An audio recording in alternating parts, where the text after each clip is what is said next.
E vamos dar início a mais um podcast Vivendo Saúde. Esse mês de junho, como vocês já sabem, estamos na conscientização à escoliose. E hoje eu trago uma profissional que está comigo diariamente compartilhando esses conhecimentos, que é doutora Débora. Seja bem-vinda, doutora Débora, ao nosso podcast. Muito obrigada pelo convite.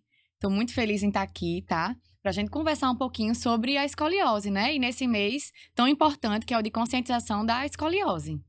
Eita, e é isso mesmo, gente. E hoje esses conteúdos vão vir falando bastante sobre a fisioterapia, sobre os exercícios e tudo que a gente pode e deve fazer para essa reabilitação. Doutora Débora, mas antes de tudo, eu quero entender, quero saber como é que você escolheu a profissão fisioterapia. Bom, a fisioterapia, ela sempre teve, assim, grande importância para mim. Eu sempre fui fascinada pelos exercícios, de você conseguir cuidar das pessoas através dos exercícios, né? De estar ali pertinho do cuidado da pessoa. E eu iniciei nessa carreira, iniciei sempre nessa área da fisioterapia motora. E de um tempo para cá, surgiu a oportunidade de ingressar nessa área da escoliose. E sempre foi uma área que me intrigou muito. Eu sempre tive muito interesse e quando surgiu a oportunidade, a gente mergulhou, né, de cabeça nessa aventura, digamos assim.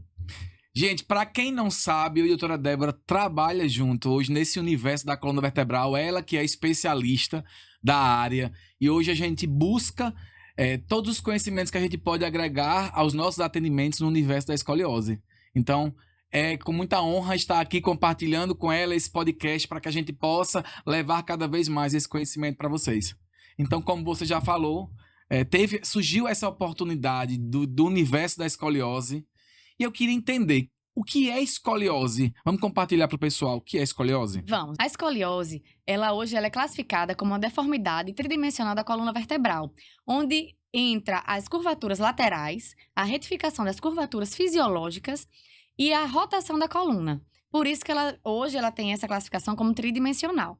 Ela se apresenta também em C ou em S, né? O que é que a gente mais encontra na literatura e nos pacientes, de uma forma geral. Já pensando nessa questão de C e de S, né? Que são os dois tipos de escoliose que a gente pode ter. Hoje, você como profissional, sente alguma dificuldade na questão dessa reabilitação? Se o C é mais fácil, o S é mais complexo? Sim, tem uma diferença, né? Quando a gente vai avaliar o paciente, a gente classifica ele existem algumas classificações. O C, especificamente, ele é um pouquinho mais fácil, porque geralmente nós temos apenas uma concavidade. E o S não, a gente tem duas. Então, a gente precisa direcionar um pouco mais esse paciente. Ele tem que ter um pouco mais de autoconhecimento corporal para que ele consiga se alinhar novamente. E quais são esses pacientes? Qual é a população que é afetada pela escoliose? A escoliose, ela afeta de 2 a 4% da população mundial, certo? E principalmente do sexo feminino. Dentro dessa população, a gente consegue identificar mais os pacientes que estão dentro da idade de 10 anos e 16 anos, que é o período do estirão. É onde ela se apresenta de forma mais forte e onde ela avança normalmente. Tem alguma característica que a gente possa pensar quando a gente está analisando essa questão do estirão? Algumas características fisiológicas, puberdade? Isso. Quando a gente fala assim no período do estirão, é quando o paciente, aquela criança, ela entra no período da puberdade, que é quando ela se desenvolve mais. E é aí que ocorre o estirão e que a coluna, ela, digamos assim, ela inclina mais, ela deforma um pouquinho mais. A gente, para vocês que não sabem, a gente também analisa essas questões de pelos, se os pelos vêm nascendo. Isso. Se há ou não a presença das mamas, se há ou não, se já houve a menarca. Então, tudo isso entra na nossa avaliação. E para saber por onde a gente vai começar. Eu sempre digo a todo mundo, principalmente aos nossos colegas fisioterapeutas, que é muito importante essa questão da avaliação. É muito bom a gente perder tempo fazendo a avaliação para a gente saber como é que a gente vai conseguir tratar o nosso paciente de forma correta, né? Isso, porque na avaliação a gente vê tanto o desenvolvimento daquela criança, né? Quanto tempo, no caso das meninas, que é um pouquinho mais fácil que eu diga assim, porque tem o marco da menarca, né? Se ela já teve, quanto tempo já teve a menarca, Porque a partir daí, o Amenarca é um ponto um ponto bem importante pra gente, porque depois a gente tem uma janela de mais ou menos de 2 a 4 anos, né? Pra tratar aquela criança. Então, assim, é importante a gente avaliar, porque a gente vai classificar aquele paciente dentro de alguns parâmetros, como se ele é muito flexível, se ele é mais enrijecido. Então, é importante para que a gente classifique ele e, a partir dessa classificação, comece a desenvolver os exercícios corretos, né, e direcionados para aquele caso. Doutora Débora, e como é que funciona a questão da escolha dos exercícios, né? Como é que é feito? Que tipo de exercício pode ser feito? Como é que você planeja essa reabilitação desse seu paciente? Tá, isso é uma questão bem importante, porque a partir da avaliação é que a gente vai direcionar os exercícios. Se ele é um paciente um pouco mais flexível, a gente puxa um pouquinho mais, às vezes, de um fortalecimento. Se ele é um paciente mais rígido, a coluna mais rígida, então a gente puxa um pouquinho mais de mobilização. Então, tudo vai depender daquele momento da avaliação, de como o paciente se encontra, certo? E outras coisas que são bem importantes, que as pessoas perguntam muito, é se o paciente que tem escoliose, ele pode praticar algum exercício físico, como academia, fazer algum esporte. E a resposta hoje, né, que a gente tem, é sim. É importante até você desenvolver outras atividades, mas é importante que antes aquele paciente venha para um profissional qualificado, passe por uma fisioterapia, porque é importante que ele aprenda a realinhar o corpo. E a partir daí, ele consegue desenvolver outras atividades. É isso mesmo. Mas eu vou até voltar assim, um pouquinho pro início. Eu estava aqui pensando, como é que a gente pode dizer a quem está assistindo se o filho ou sobrinho ou quem quer que seja, seus vizinhos, tem escoliose? Quais são as características que eles poderiam identificar? Isso. As mães é que normalmente observam mais, né? Mas como é que a gente pode observar isso? Normalmente, a criança ou adolescente que tem a escoliose, ela tem um ombro mais alto que o outro, a região do quadril um pouquinho mais alto que a outra, a cintura mais acentuada, né, do que a outra. E um teste bem importante que é interessante a gente fazer é pedir para a criança fletir o tronco para frente, como se fosse pegar no chão. E aí a gente observa que existe uma gibosidade, uma corcunda naquela coluna, mais elevada de um lado do que do outro. Isso é um indicador da escoliose. E qual é a que a gente pode solicitar? Qual é o exame que a gente vai solicitar para ser o trunfo, o exame ouro nessa situação? Isso, nosso padrão ouro, né, de exame é a radiografia em AP. O que é isso? É o paciente em pé, e aí a gente vai ver como é que se comporta aquela curva. E aí, através dessa curva, gente, a gente vai conseguir fazer uma angulação que se chama o ângulo de Kolbe, e a gente vai conseguir identificar qual a questão está o paciente. Se está uma questão moderada. Isso, porque vai variar com o ângulo, né? Acima de 10 graus, aquele paciente é classificado como um paciente com escoliose. Mas existe Uma classificação? uma classificação que acima de 45 graus, ele já é cirúrgico. Mas antes disso, a gente consegue trabalhar, desenvolver um programa conservador de exercícios para diminuir essa curva ou pelo menos impedir que ela avance. E quais são esses exercícios hoje que a gente pode realizar para tratamento de escoliose?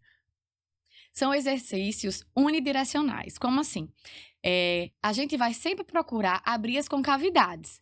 Quando o paciente, a gente chama assim, concavidade para a esquerda, então a gente vai desenvolver mais exercícios que a gente abra o lado esquerdo. São normalmente exercícios de um lado só, digamos assim. Tá, deixa eu até lhe fazer uma pergunta que é uma das perguntas que mais os pacientes me fazem. Eu posso fazer RPG e Pilates? Tá, pode fazer, mas o RPG, por exemplo, ele vai tratar a criança apenas em uma Única dimensão. direção. Ok. Apenas uma direção. Como a gente falou no início, a escoliose existe em 3 dimensões, que é a rotação, as inclinações e a retificação da coluna.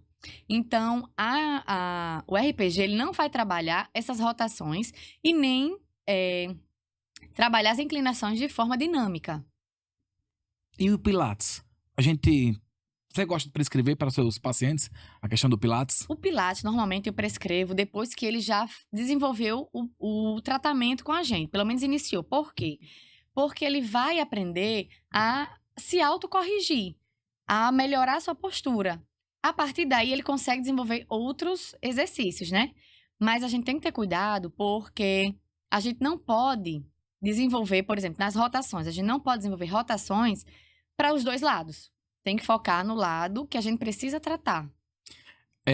Sempre que os pacientes me perguntam se pode ir ou não para a questão do Pilates, eu digo que pode, mas primeiramente eles têm que compreender como as características da sua patologia, começar os exercícios, que para quem não sabe, são exercícios direcionais, tá? São exercícios específicos para escoliose, não é qualquer tipo de exercício, realmente se tem um estudo específico Isso. para poder realizar essa reabilitação. Hoje a Sociedade Internacional de Escoliose, ela traz 7 escolas, e uma delas é a que a gente utiliza hoje para reabilitação, que isso é muito importante ser dito, né? Que não é qualquer tipo de exercício. Então, quando esses pacientes vêm, que eles aprendem realmente, ou até seu conjunto familiar entendem a sua característica patológica, eles começam a fazer outro tipo de exercício, seja algum esporte ou até mesmo pilates, eles mesmos têm as conscientizações do que pode ser feito e o que não pode ser feito. E isso, uma coisa importante que você falou é a questão da família também entender, né? A importância dos exercícios em casa, tanto o paciente como a família. E é bom também que alguém sempre acompanhe. Por quê? O paciente que tem escoliose, ele não percebe que está, digamos assim, com a postura errada. Quando a gente realinha ele, ele acha que está com a postura errada, né? Então, quando ele tem alguém em casa ajudando, ó, levanta mais esse ombro, corrige a coluna, facilita o nosso trabalho também. E ajuda ele a fazer os exercícios em casa da forma correta. Eu até esqueci de compartilhar com você, mas esses dias eu trouxe os pais para dentro do atendimento. Então, as correções eram feitas pelos pais, o segurar a faixa de elástica para poder fazer o exercício com um pouco mais de resistência. Eu pedi para o pai segurar, porque o que estava acontecendo?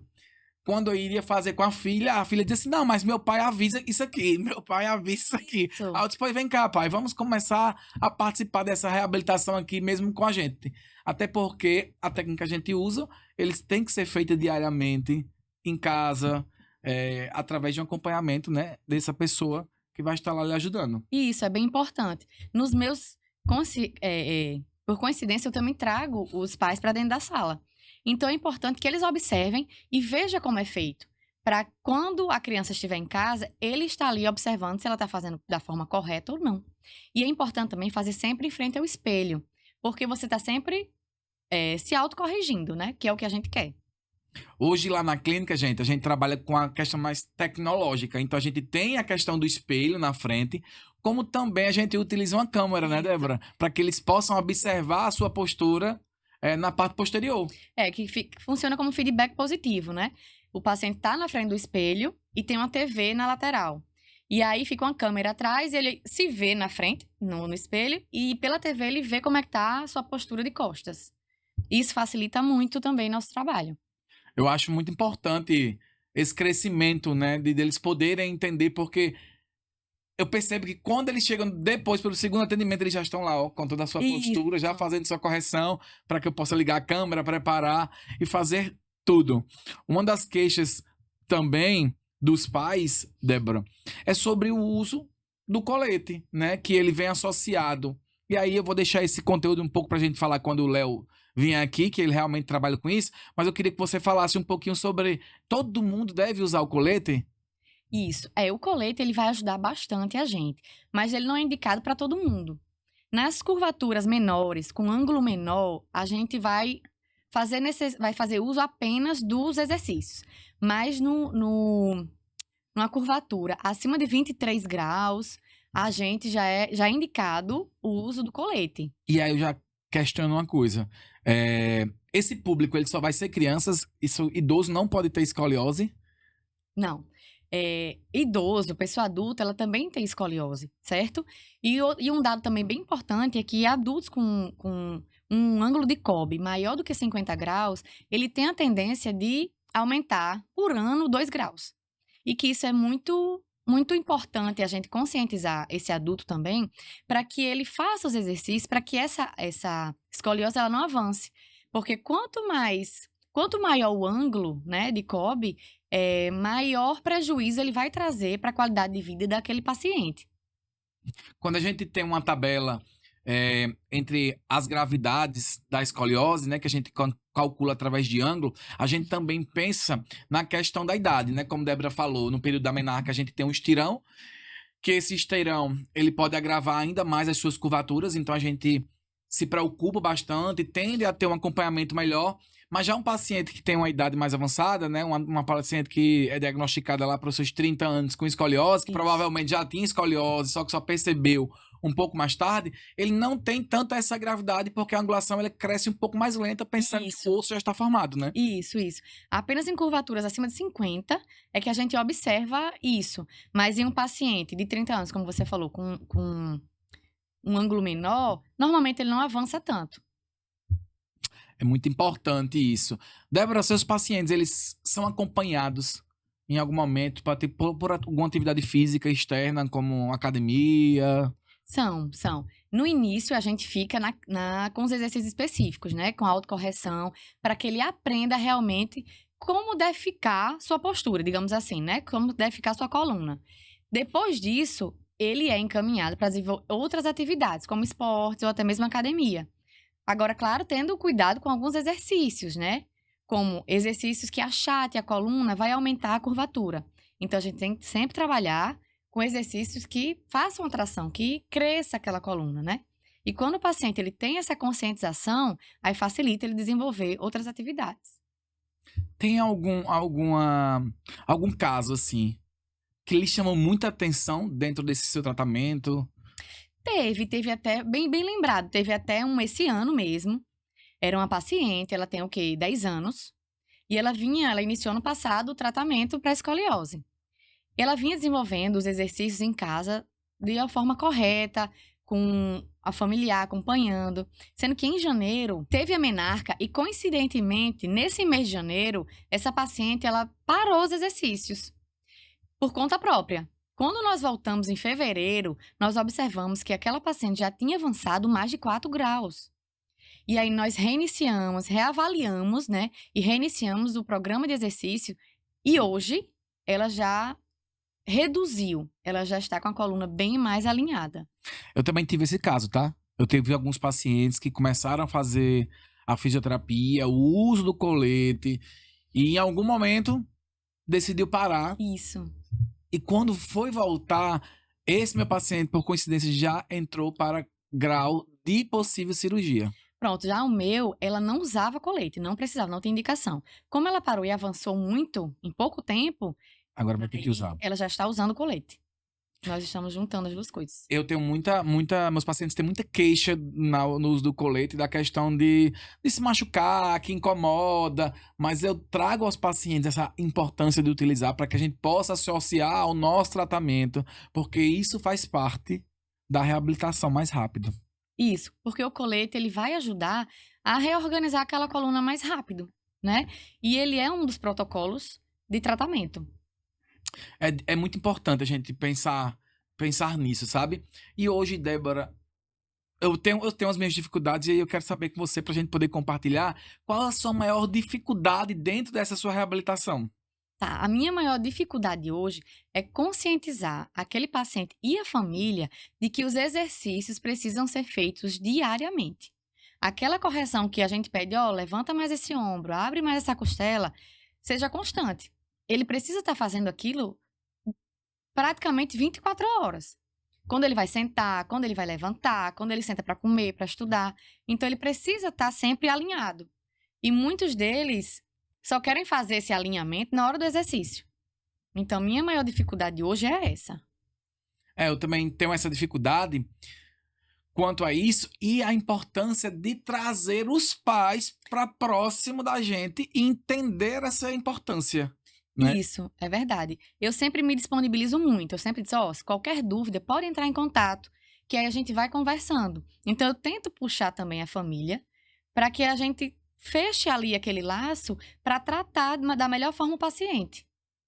Lá na clínica, a gente tenta ser o mais humano possível nos nossos atendimentos para que essa reabilitação ela seja feita da melhor forma possível e muitas das vezes até em conjunto, né? Como a gente está próximo ao médico, que é responsável pelo diagnóstico ali do nosso paciente, a gente consegue trazer mais essa questão mais próxima, onde a gente pode conversar com o médico, onde a gente pode compartilhar os conhecimentos e até mesmo entender sobre as questões do que o paciente precisa. Hoje eu tenho muita dificuldade em alguns pacientes, que é no uso do colete.